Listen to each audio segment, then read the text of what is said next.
Yo, what's up everybody? It's Drewberry and we got the new location this week. It's Morag. I hope I'm pronouncing that correctly, but basically it's the spot where Star-Lord starts off the Guardians of the Galaxy. We just listened to that awesome tune that I won't say because of copyright reasons, but he walks up and he takes the Power Stone, so it's pretty cool.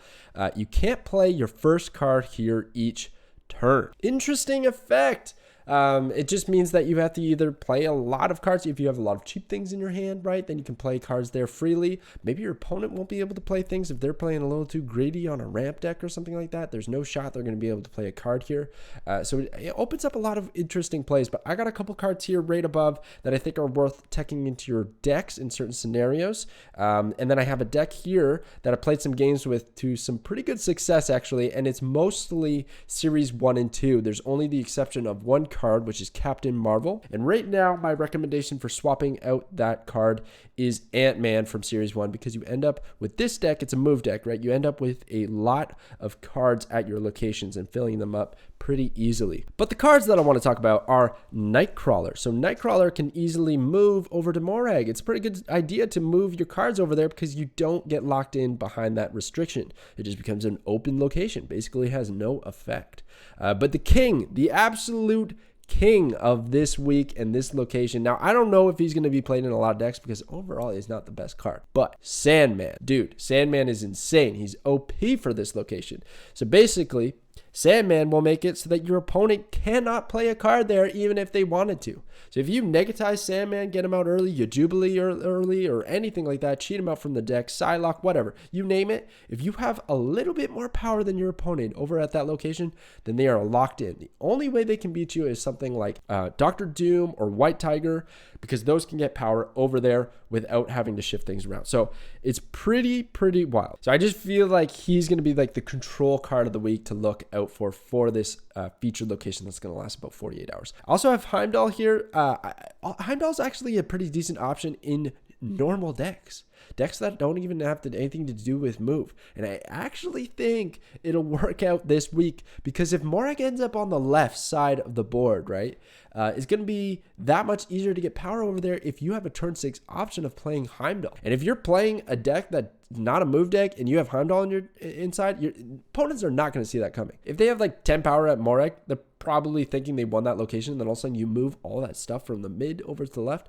Now, of course, that only works if the Morag is the left side location. If it's the right side, well, don't worry. This deck right here can actually get power over there and illustrate that in a few of these games. In fact, I have 3 games to show you guys, and Morag ended up on the left, right, and center. And I didn't win every single one, but it's pretty fun to play around with move decks. They're not the most powerful in the meta, but sometimes locations like this can give them the edge and be worth playing because you're probably sick of playing a bunch of destroy decks or whatever's been super popular lately, and you want to try out some of those move cards, get some boosters on some cards that you don't use as much.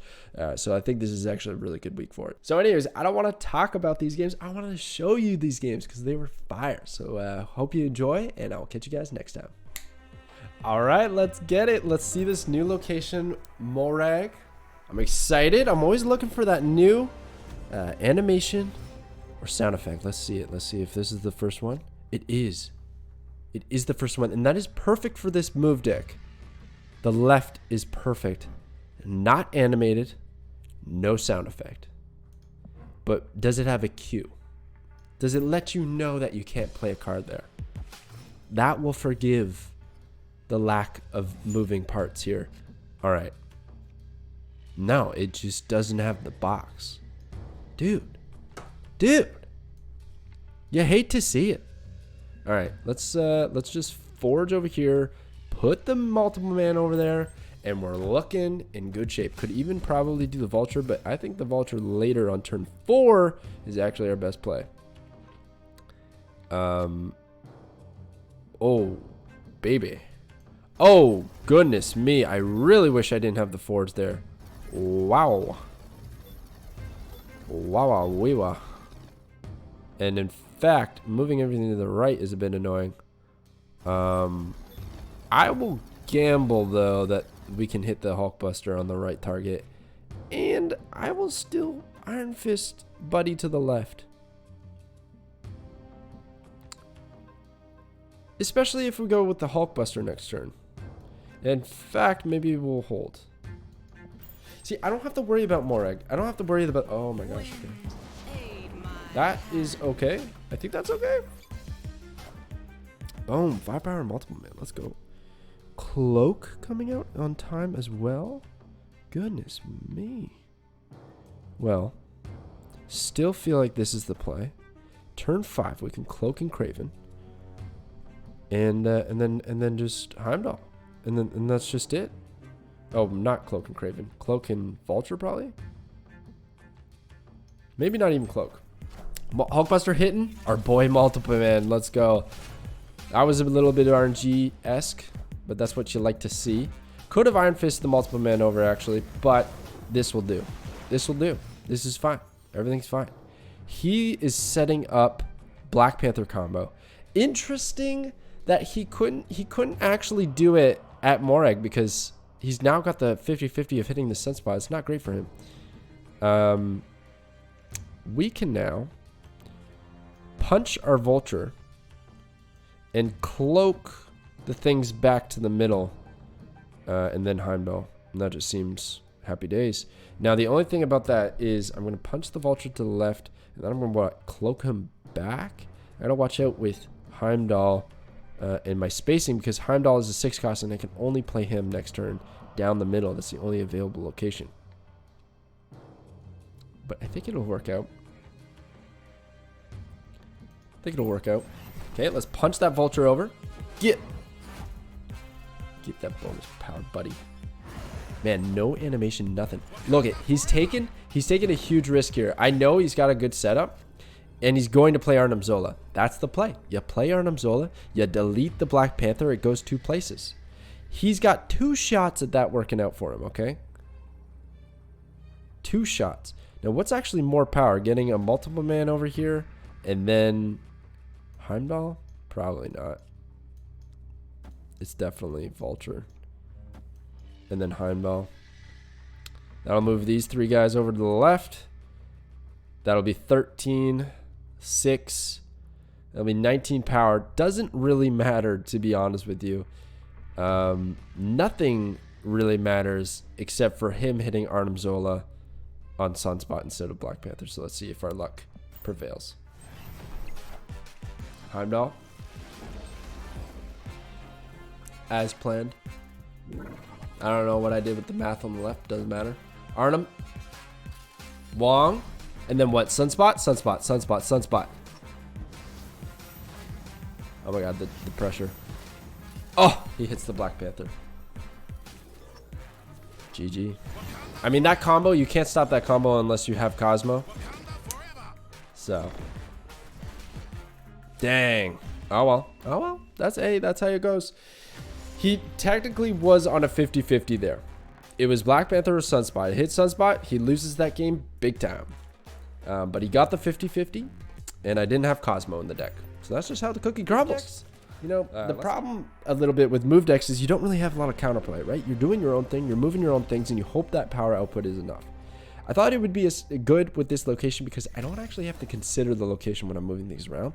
The only problem is you start moving to the left. If the location is up on the far right, I might have a hard time getting there without Captain Marvel and Vision. Or Nightcrawler, actually. So we can put Nightcrawler safe behind Wakanda. The hood's coming out. It's a destroy deck, it seems. I still really... Oh, that's kind of cool. But I still really genuinely believe that the best deck for this location is, or not deck, but card is Sandman. This seems so good. Alright, I don't love Multiple Man just for the Doctor Strange. I feel like I need to buff him with something. But we'll get him out just because. We can do a turn. Andala. Is this going to be the new location, Morag? It is. I don't love my line of plays here. I would really thoroughly enjoy buffing something. That's what I want to do. But he's going to have a hard time. He's hard pressed to destroy this hood. Captain Marvel can do a lot of work for me flying to the right.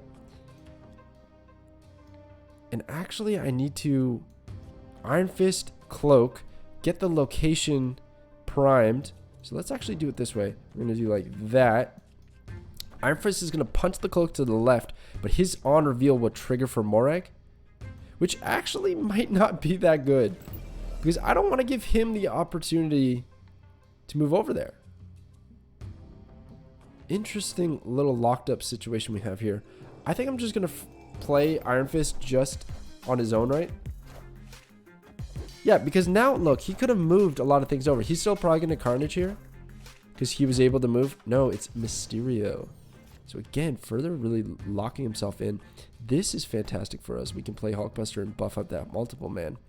And then on the later turns, I can move the multiple man around, perhaps with Doctor Strange. I really want to get Captain Marvel out if I can. But if I get something like Heimdall, I might have to pass on that. We'll see. Nightcrawler might be enough on his own, honestly, to win the location. Honestly, what could possibly win the location is nothing. Unless he actually put the real Mysterio there. I'm just kind of doubting it. There's no actual way of knowing. The Angela would still get the buff from all of the 3 cards that were played. They are all played cards. The illusions and all. Alright, we move the multiple man over. Get a copy. That's good power output. I can move the Nightcrawler away. Vision is really fantastic.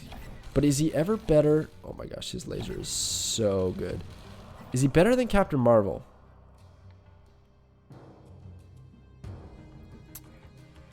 Is Cloak and Doctor Strange ever just a better play, right? I can Cloak here, get even more power, and then I can Doctor Strange to get 2 of the multiple mans over. I think that's actually the play. That's crazy, dude. We're getting so many men all over the place. I got multiple men and I don't know what to do about it. They're at all my locations. Look at that. There's no way he's playing enough cards. We won that location easy, hands down. Vision. Vision wants to fly over to the right. He's not going to have that opportunity. We're going to go for Titan down the middle. And the best possible way to do that is probably with Heimdall. My goodness. Actually, no. Just straight up moving these multiple men to the mid is probably the best possible play. Oh, I can't even play more than that. And then Heimdall on the left. All the locations are going to be filled with men and Heimdall. This is pretty good. Okay, let's see this out. Let's see what happens here. He might win on power. I don't know the math here. We're putting out what is that? 15 on the left plus our current available 9, 24. You know, that's pretty good. In the mid, we're going to have a lot of power, but I feel like he's going to move some of his power from the left over to mid and try and split his wins there. He might arrow, but I don't think that does anything either because I've just got too many men on the board.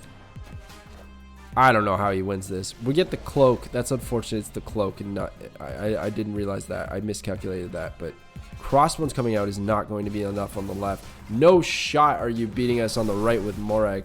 And even Titan isn't going to get the win. Holy, even with the revealed Mysterio isn't enough at Wakanda. We get enough power. Okay. That's what I was feeling. That's what I was feeling with this deck because we just get such a large advantage moving things over to Morag. And in this instance, it was actually on the right-hand side of the board. And we were still able to move things over. And my first couple of turns weren't that great. My first turns were kind of bad. I had to pass. I kind of had to wait it out to play that Hulkbuster on multiple man. But just getting a couple of moves over there shifted enough power to give us the swing in that one. That was really cool. Let's do another one. See if this can be consistent because now we're 1-1. All right, let's go. Let's go for the tiebreaker. 1-1. Oh man, Devo, what's up? He doesn't even know the stakes here. Oh my gosh, we get turn 1 multiple man if we want. We're going back in on the. Oh my gosh, and then turn. Oh my goodness. But the only thing about this though is that I want the buffs on the big guy here. So it's not as good as it looks. And I am throwing him out on a random location. It's so risky this week to put cards at random locations that haven't been revealed because you don't know. Oh, and then we get Forge, huh? And the squirrels.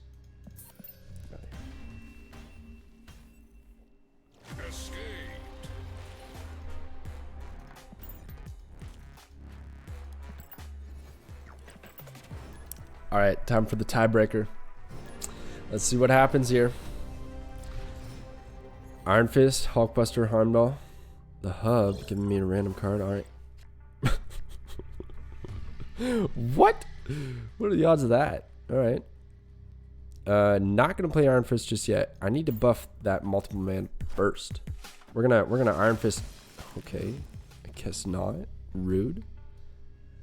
Say you're sorry. Okay, Morag in the middle, a perfect tiebreaker. Maybe. Nah, we gotta get this Hulkbuster going. It's too bad now that I can't actually move efficiently, but we're gonna still preload it because I can Heimdall everything to the left for Morag, and that'll be fine. It's an interesting week in that you don't necessarily. Oh man.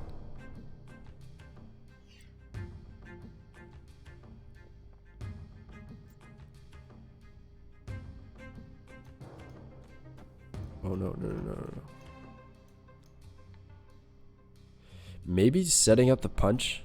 I will get to my thought in a second here, but maybe I set up the punch first.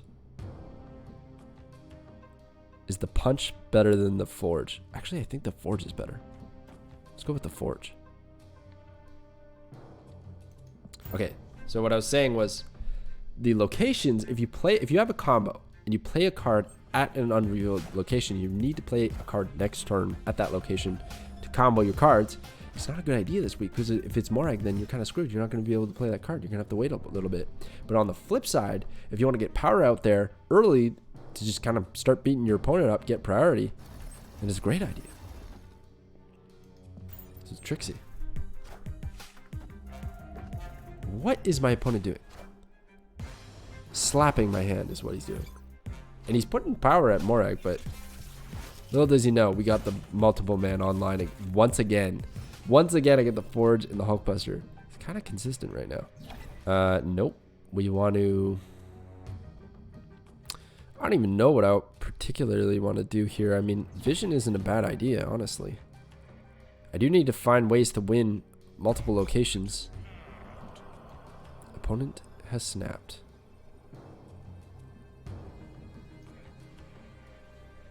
Could Cloak the mid. Seems pretty good.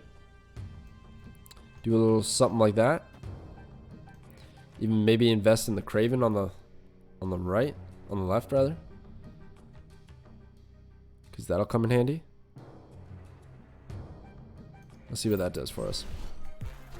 Devil Dino on the left. So we're not looking to win the left. I have given him the opportunity to move cards to the mid though. Shoot.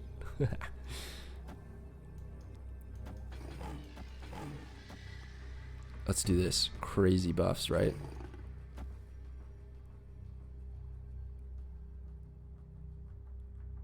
One multiple man's going to go on the right here.